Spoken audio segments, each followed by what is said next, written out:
The Canadian stock market is set up for a fantastic next few years. And I'm not the only one who sees this. Today, we're going to go through an article talking about why Canadian stocks are expected to outperform over the next 10 years. Why they're expected to outcompete American technology, American big business, big safe retailers, big industrials, and all the rest. What makes Canada special? And why does it have the opportunity to have its stock markets be some of the best in the world for the next 10 years? Welcome to Larch Investing. My name is Liam. On this channel, we love to talk about investing in Canada. If that interests you at all, please do subscribe to the channel and like the video. It makes a massive difference and it doesn't cost anything. Now, today's video is really spurred on by an article from BNN Bloomberg that I read just this morning. And I think it was really interesting. And I wanted to give my opinions on what this article is saying, what they're sort of suggesting gives Canada a structural advantage, and why I think it's really interesting to look at some of the trends they're predicting for the future. So I'm going to throw this article up on the screen for you. You see it's from April 23rd, and it's titled Portfolio Managers See Canada Stock Market as Long-Term Winner. I'm not going to read through every single part of this, but at its fundamental level, it's saying that thanks in part to the trade war down in the US, to all of the chaos, they think the Canadian market is likely to outperform. And there's a couple different really very experienced investors and portfolio managers who say this. First one here is Brian Madden, who's the Chief Investment Officer with First Avenue Investment Council in Toronto. And one of the big things he thinks is a really interesting advantage is the cost of borrowing here in Canada. Now, as much as the US likes to fight each other about interest rates, currently the interest rate in the US is structurally much higher than the Canadian. The Bank of Canada has cut rates much more aggressively, thanks in part to the fact that we saw inflation coming down a little bit more, and honestly because Canada's economy is growing slower than the US. On top of that, Canada doesn't have the additional burden of starting a trade war with our largest trading partner. Unfortunately, we still have a trade war with our largest trading partner, just wasn't started by us. Now, obviously, I think there's going to be some real inflation in Canada, and you might see Tiff Macklem at the Bank of Canada raising rates if things get really quite bad, but I'm almost more worried about slowdowns in the Canadian economy. Before that, part of why I'm not a big retail stock guy. I'm not a big, investing in Canadian Tire or Walmart because I'm really quite worried, and it's hard to tell like what's the trend going to look like and who's going to benefit. That's not my area of expertise, and so I kind of stay out of that space. But inflation does look like a challenge. We've seen some of the largest retailers in the United States actually go to the White House and argue that, hey, the tariffs need to be pulled off because we're really worried about what inflation is going to do to us. What tariffs are going to do to us, what tariffs are going to do to our supply chains, right? All these things, part of why we've seen some sort of less frightening tones in the last little while, but really interesting. Second thing that Brian says here, stocks are valued about 25% discount to the S&P 500. Oh, so glad to see that from a professional in the space, because I've been preaching this kind of message.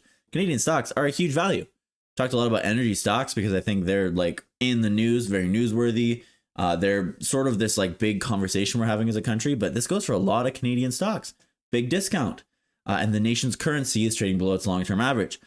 We're going to see that maybe flip in the not so distant future where the US currency has been way up, the Canadian currency is way down.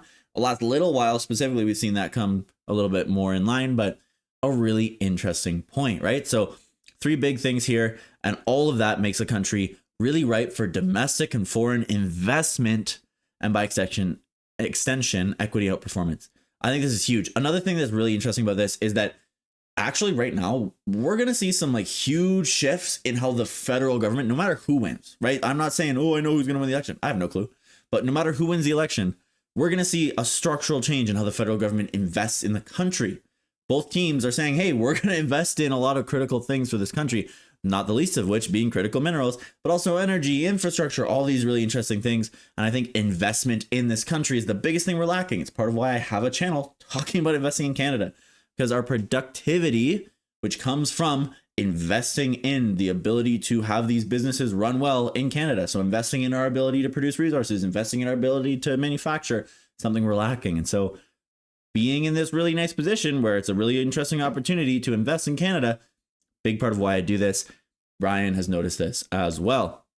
And he says that investors are noticing, right? Like we are here on the channel. First time since 2016, S&P is outperforming The S&P TSX is outperforming the S&P for 3 straight quarters. Woo! Despite Canada's economy being threatened by U.S. levies, right?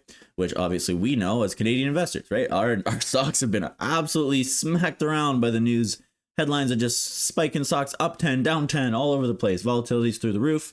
And Canadian ETFs have seen huge flows, so huge amounts of money flowing into them ever since April 2nd. One of the many things I think we didn't really expect from this tariff bonanza was, investors saying, hey, I'm going to invest somewhere else, not into a US listed equity or a US listed fund. Country goes to the polls next week. We talked about this, right? Both teams are running on more pro-business platforms that involve cutting taxes, developing natural resources, boosting internal trade. Again, not a political channel. I'm not here to tell you who to vote for, but at least we're more likely to be pro-business than we were 5 years ago, right? I think we can say that pretty definitively compared to like the 2021 election. So definitely interesting. Tax policy looks like it's going to get better. All right, Canada's got a sudden wake-up call that our falling productivity is no longer tolerable. So we're talking about with investment there. And there's a couple other things. They got a chart here that I think is really interesting. It talks about the CBOE volatility index, which is like an American one from Chicago, versus the TSX 60 VIX index. So the TSX volatility index, right? You can see pretty clearly that there was a much larger spike in American volatility. We sort of tried to catch them, and then we've been a little bit lower than they have. Really, really interesting in the short term. We'll see how that plays out long term, right? That's not been the trend always, but definitely Canada does a lot of really defensive businesses. A lot of our big businesses, very defensive, energy, finance, right? So sort of to be expected, but at the same time, pretty positive for us. Canadian stocks haven't dodged the tariff fallout, right? Of course, there's additional pain going on. I'll get rid of this advertisement. Additional pain going on, obviously, from the tariffs on Canadian things like autos, steel, aluminum, and non-compliant USMCA items, right? All sorts of things. Still, though, this is what the article is saying. The bets on Canada are for the long term, which is what we love to say, right? We're long-term investors here. We're long-term investors bullish on Canada. Here you go. We got some big institutions saying they're bullish on Canada. Another one here, Philip Peterson. I hope I'm saying that right. Chief investment strategist at IG Wealth Management, who likened the present moment to the post.com market, which Canadian stocks outperformed the US market for the better part of a decade. Part of that valuation driven. Part of that was the commodity boom cycle that we could see reemerge now. There's an opportunity for Canada to show the world we're perhaps a more stable jurisdiction to operate in that has a skilled labor force, government willing to work alongside, and a favorable tax regime. Really interesting. I want to focus on that last quote because that's a big part of what I've been talking about here. Commodity boom cycle. Now, the commodity we've been focused on the most is oil. Very much a sort of near-term, medium-term asset here in Canada. We've got opportunities to make it a much more valuable asset, right? Where to increase profitability dramatically, to increase our amount of markets, to build interesting infrastructure that will provide benefits for the country and boost productivity, right? I've talked a lot about that, but there's so many others. We talked about critical minerals, so many unique opportunities. And that's not even talking about some of the opportunities if we really invest in infrastructure. What if we unlock the north? I am somebody who lives in sort of the northwest of the country, right? I live sort of a little bit north in Alberta here, but I do not live in the north. Up there are so many gigantic opportunities, and a lot of them have not been exploited because of infrastructure or just cost and red tape in getting some of these projects built. We can build huge ports on the north of this country, right? Be it, Port of Churchill, which is a really interesting opportunity people have been talking about, or like actual high Arctic ports that could benefit from the future opening of the Northwest Passage. This is something people have talked about a lot. We could invest in this. We could get more icebreakers. We could keep this passage open more often. We could build LNG terminals there without having to fight all the way across to the east of the country. There's so many interesting opportunities there. But still, regardless, commodity prices are spiking. We're seeing countries fighting each other over commodities. We are seeing big geopolitical fights all over the world. We are seeing countries trying to figure out how they're going to supply things, how they're going to increase production, how they're going to build more, and where they're going to source all of these commodities. And Canada is such a fantastic opportunity Such a great opportunity for countries to invest, to build production. So, mines, oil fields, more oil sands, and to just get an opportunity, get a piece of the pie here. I think we're going to see a lot of investment in Canada in the next 5-10 years. I think that obviously there's all sorts of short-term volatility, but long-term, Canada has been my play, and I really think there's some great opportunities there. Now, I'm not going to mention any specific tickers today because today's really a sort of higher level, right? We're zoomed out on the Canadian markets, but I think that there's so much interesting opportunity in the commodity space in Canada.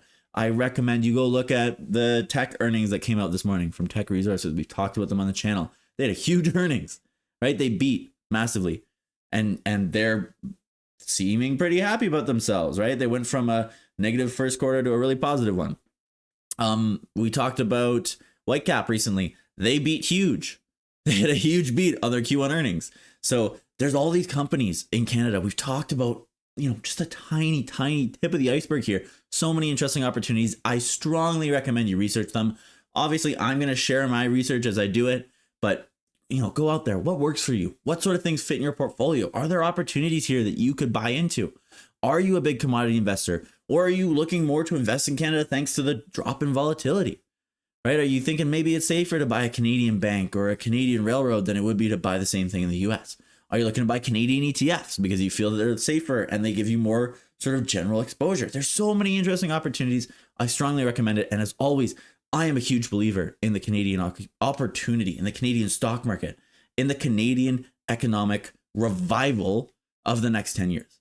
That is what I think will happen. I think that we are going a little bit more back to our roots, a little bit more resource heavy, which isn't always the most sustainable thing from like a long-term perspective, but for the next 10 years, I think it looks like a great opportunity. And as an investor, when opportunities like that show up, when they're considerably cheaper than a lot of the market, when they just fit the moment perfectly, it's time to start buying heavy. These stocks will not be at a discount for long. And I think there's huge opportunity for us as investors.